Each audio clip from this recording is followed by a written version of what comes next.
Mustapha, notre pilote d'aérostat soucieux et fier de me faire savoir qu'il maîtrisait correctement la langue française, donnait de la voix en m'apostrophant. J'évite les obstacles, les dangers sont en bas et non en haut. Ponctuation avec un clin d'œil. Joie sur un visage hilarant. Il hurla encore plus fort, mais ne dépassant toujours pas le vacarme des gueules de feu, aidant notre vaisseau à prendre son envol. Victoria! Victoria!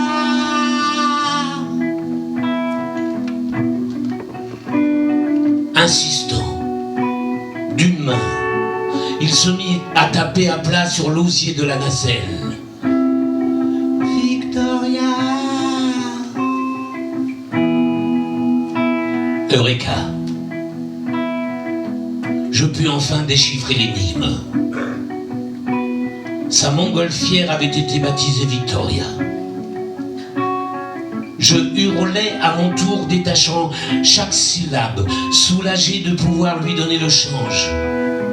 Oui, Docteur Ferguson.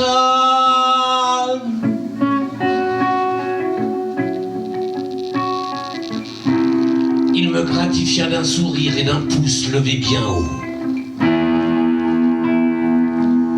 Qu'est-ce qu'il dit? Demanda Meltem. Il dit Victoria. C'est le nom de sa machine volante, comme celle du voyage en ballon de Jules Verne.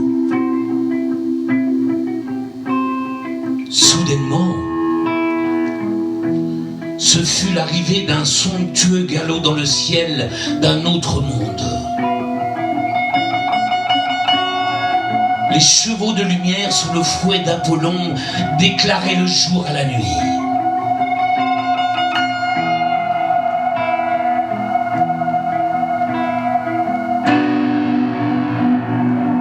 Le soleil nous découvrait sur un horizon échantillonné de roses.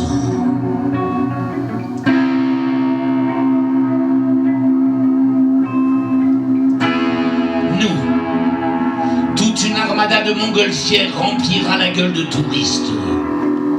Une flotte considérable, aux enveloppes bigarrées, tapie il y a encore quelques secondes dans un reste de ténèbres, qu'étaient venus défier des grandes orgues de flammes, arrogantes sous leurs ballons.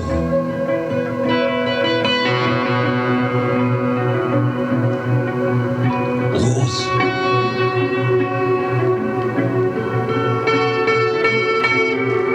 Levé de rideaux magnifiques, en 3 bandes,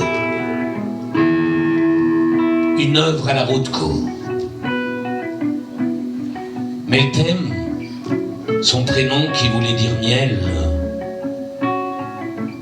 le soleil sur son léger chandail tissé d'acrylique et de soie, foulard brodé de paillettes, faisait miroiter tout un essaim d'abeilles lumineuses. Elle avait un visage plein, pareil à ceux que l'on admire chez certaines odalisques dans la peinture des maîtres. Ces pommettes qui d'ordinaire, par timidité, se prêtaient si facilement au jeu des pourpres sur la pâleur naturelle de son teint, cette fois se pigmentaient sans aucune pudeur, réagissant aux courses joyeuses de ce chaleureux vent matinal venu nous rendre visite.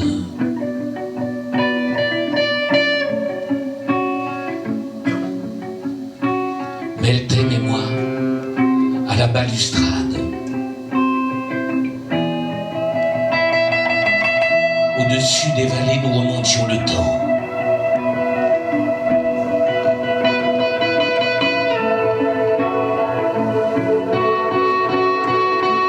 Une carte du tendre. Étape renaissance à la découverte de vastes lointains. Arrière-plan saturé de paysages rocheux, imaginaires et mystérieux. Notre ballon perdit considérablement de sa hauteur pour aller se frayer un sinueux chemin.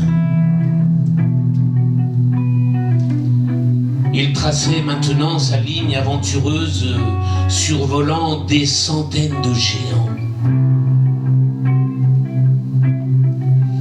Colonnes impressionnantes de concrétion pierreuse. Sculpture monumentale de la Love Valley, comme elle avait été surnommée par les autochtones. Une Américaine, de son compartiment, s'est exclamée « Wow! Wonderful mushrooms !» Des champignons, quand ce n'était qu'une forêt de phallus ancestraux, organes démesurés de grès et de basalte, qui prenaient quotidiennement dans les plis de l'aube la couleur de la chair. Sexe tendu au milieu des déserts de pierre. Pierre recrachée par d'ancêtres volcans qui, pour certains, du haut de nos montgolfières ne nous donnaient plus à voir pour traces, marque subtile de leur passage ici-bas que des cercles de poussière.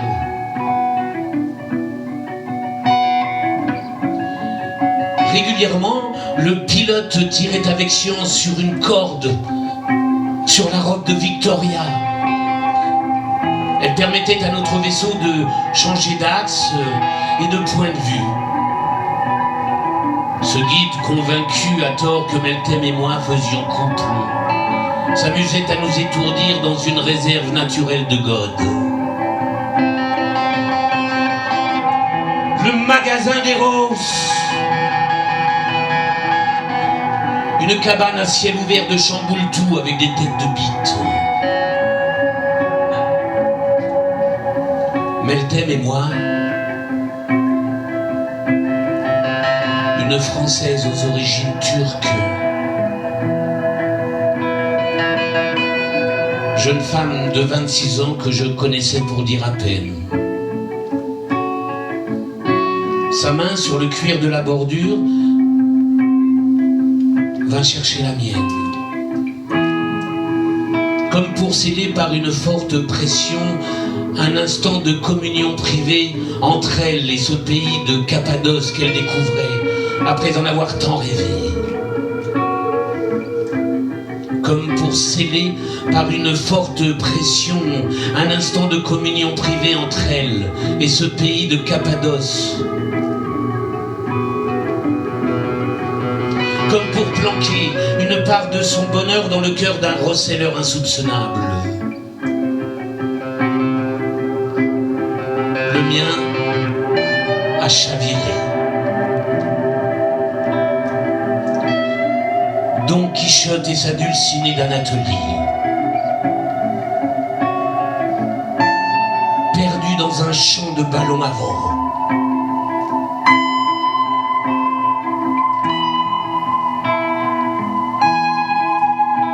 Ce n'était pas un rêve, mais un voyage organisé. 3 jours. Le lendemain, nous devions être de retour sur Paris.